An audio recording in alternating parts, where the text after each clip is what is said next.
So guys if you are preparing for your MPT entrance examination, तो ये कुछ questions हैं जो कि मैं आज के इस वीडियो में कवर करने वाली हूँ। एंड ऐसे ही बहुत सारी वीडियोस मैं आपके लिए लेके आने वाली हूँ जहाँ पे मैं क्वेश्चन एंड उसके प्रॉपर एक्सप्लेनेशन आपको यहाँ पे समझाने वाली हूँ। ऐसा नहीं कि सिर्फ ABC ऑप्शन बता दिया, प्रॉपर उसकी एक्सप्लेनेशन मैं आपको यहाँ पे देने वाली हूँ। तो इस सीरीज़ को कंटिन्यू देखते रहना और इसके लिए मेरे चैनल को सब्सक्राइब कर देना, ताकि जब भी मैं नया वीडियो लेके आऊँ about your MPT entrance examination तो वो आप चेकआउट कर सको। सो यहाँ पे मैंने वही क्वेश्चंस लिए हैं जो एक्चुअल में आपके एंट्रेंस एग्जामिनेशन में आए हुए हैं। तो चलो अब एक एक करके इन सारे क्वेश्चंस को पढ़ना स्टार्ट करते हैं और इनका रीजन भी समझेंगे कि इनका अगर ये पर्टिकुलर आंसर है तो ये क्यों ही है। अब जल्दी से पढ़ना स्टार्ट करते हैं और हाँ, मेरे चैनल को जरूर सब्सक्राइब कर देना पहले।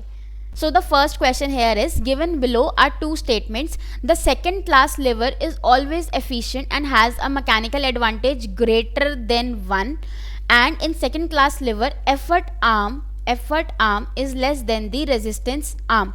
अब हमें ये बताना है कि इनमें से करेक्ट ऑप्शन क्या है। दोनों स्टेटमेंट ट्रू हैं, both are false, one is true, two is false, one is false, two is true.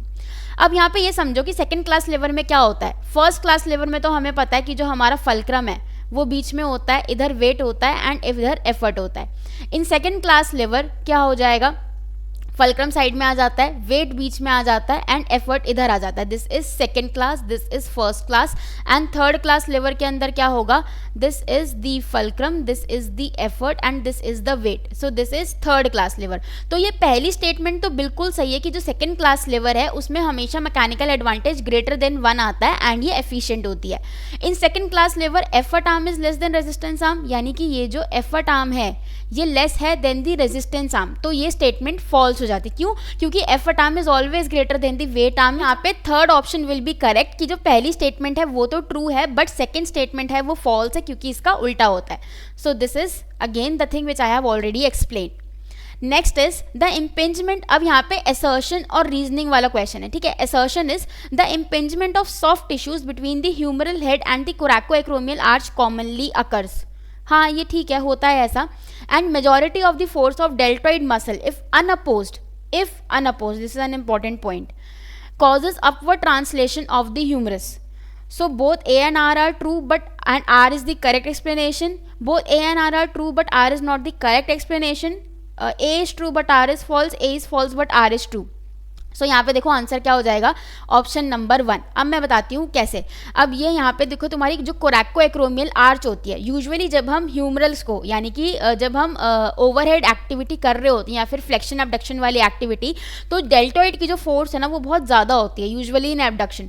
तो अगर कोई काउंटर बैलेंस या फिर काउंटर फोर्स नहीं है जो उसको रोक सके, तो जो तुम्हारा डेल्टॉइड है ना वो सब एक्रोमियल स्पेस में चला जाता है ऊपर, और जैसे ही वो सब एक्रोमियल स्पेस में चला जाएगा तो इम्पिंजमेंट तो होगा ही होगा। So option number 1 is correct. Both statements are true and they are correctly explained. Next, again assertion and reasoning. Discourage breath holding during exercises. This is true. हाँ, करनी चाहिए हमें discourage because of Valsalva manoeuvre.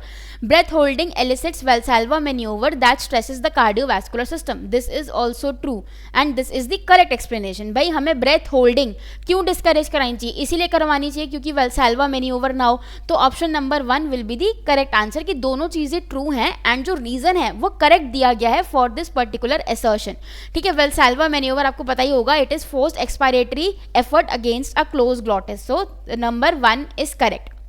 Next, again assertion and reasoning.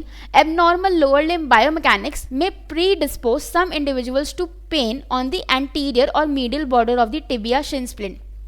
True, अगर lower limb में कोई problem है, abnormal biomechanical load पड़ रहा है, तो जो आपकी टिबिया है उसके ऊपर इफेक्ट तो आएगा ही आएगा। This is true. Application of a vibrating tuning fork along the subcutaneous border of the tibia can be used to diagnose shin splint. This again is also a true statement. But अब मुझे ये बताओ, इन दोनों statements के बीच में तुम्हें लग रहा है कि assertion का actual reason ये है, इसने reason तो सही दिया है, true statement दिया है, but actually ये इसका reason है नहीं।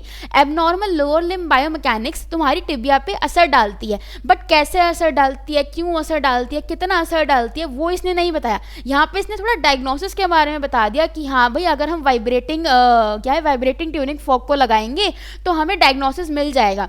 सो करेक्ट आंसर क्या हो जाएगा कि सेकंड, कि both A and are true, दोनों बातें सही तो हैं बट इसका रीजन ये नहीं है, यानी कि असर्शन की करेक्ट एक्सप्लेनेशन यहाँ पे नहीं है, यहाँ पे ज्यादा डायग्नोसिस वाली बात करी गई है। सो इसलिए second option will be the correct option. Next question is as a result of gait analysis, अब यहाँ पे गेट वाला क्वेश्चन आ गया, a therapist has determined that the patient ambulates with excessive foot pronation, यानी कि patient कैसे चल रहा है, पैर बहुत अंदर की तरफ को करके चल रहा है। This deviation would not occur as a result of, अब इनमें से किसकी वजह से ये डेविएशन नहीं होगी, compensated forefoot varus, internal tibial rotation, weak tibialis posterior muscle and excessive ankle dorsiflexion. So the correct answer will be option number 4. अब इसको समझते हैं कैसे। हमें क्या बोला है कि जो पेशेंट है वो बहुत ज़्यादा फुट को प्रोनेशन में करके चल रहा है। सो अगर हम ऑप्शन नंबर ए देखें कि अगर पेशेंट का फोरफुट वेरस में, फॉर सपोज ये अगर मेरा फुट है और ये जो 4 फुट है आगे का हिस्सा ये वेरस में, यानी कि ये उठा हुआ है, अब ये अगर आगे का हिस्सा ऊपर उठा हुआ है तो पीछे कंपेंसेट करने के लिए ये तो प्रोनेशन में जाएगा ही जाएगा, ठीक है। सो यहाँ पे जो ऑप्शन नंबर 1 है वो तो करेक्ट हो गया कि इसकी वजह से 4 फुट प्रोनेशन होगा। Internal tibial rotation plus calcaneum का eversion, calcaneal eversion will lead to pronation, तो ये भी नहीं होगा। टिबियालिस पोस्टीरियर मसल वीक होगी तो भी आपका फुट का प्रोनेशन होता है, क्यों, क्योंकि जो मीडियल लॉन्गिट्यूडनल आर्च है वो कोलैप्स कर जाती है। बट एक्सेसिव एंकल डोर्सिफ्लेक्शन की वजह से आपको प्रोनेशन नहीं होता। सो the correct answer will be option number 4। सो यहाँ पे वही सारी बातें मैंने लिखी हुई हैं, ठीक है। Next is one of the following is true about forearm bones. The tip of radial styloid is about 1 centimeter distal to the tip of ulnar styloid. This is true. The tip of radial styloid is about 1 centimetre proximal, नहीं, क्योंकि radial की tip हमेशा आगे होती है। Distal end of radius articulates with metacarpals, no it articulates with carpals. Distal end of ulna articulates with metacarpals, no it also articulates with carpals. So the correct answer is option number 1, right. Next is, if the torque produced by the muscle is less than resistance, then type of muscle contraction is eccentric. अब इसको समझो, torque क्या होता है, rotational effect of a force, ठीक है। This is the definition of torque. तो अगर हमें कोई मूवमेंट करनी है तो जो मसल का टॉर्क है it should be smaller than the resistance torque, ताकि मूवमेंट अकम्प्लिश हो पाए। सो क्वेश्चन में क्या दे रखा है कि if the torque produce by the muscle is less than the resistance then the external force overpowers the muscle. पर अगर दूसरा केस क्या होता है कि जो मसल की टॉर्क है वो ज्यादा होती देन द रेजिस्टेंस, तो कौन सी कॉन्ट्रैक्शन होती, कंसेंट्रिक। यहाँ पे कौन सी होगी, इसेंट्रिक। बट अगर इक्वल रहता, कोई भी ओवर पावर नहीं करता, सो देन आइसोमेट्रिक कॉन्ट्रैक्शन होती। सो the correct answer will be 4th, eccentric contraction. Abduction adduction of CMC joint of thumb takes place in.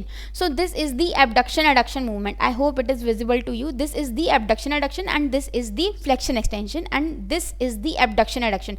तो यहाँ पे thumb का क्यों पूछा है, क्योंकि यहाँ पे उल्टा हो जाता है। So the correct answer is sagittal plane and coronal axis. Next question is the science concerned with the internal and external forces acting on a human body and the effect produced by these forces is called kinetics, ठीक है। और kinematics कहाँ होता है, जहाँ पे हम सिर्फ मूवमेंट को पढ़ते हैं। काइनेटिक्स में हम मूवमेंट तो पढ़ते ही हैं प्लस साथ में जो फोर्स उसको प्रोड्यूस कर रही है उसके बारे में भी पढ़ते हैं। सो this is about the kinetics and kinematics. Guys, I hope you found this video helpful and informative and इसका सेकंड पार्ट देखने के लिए मेरे चैनल को जरूर सब्सक्राइब कर देना।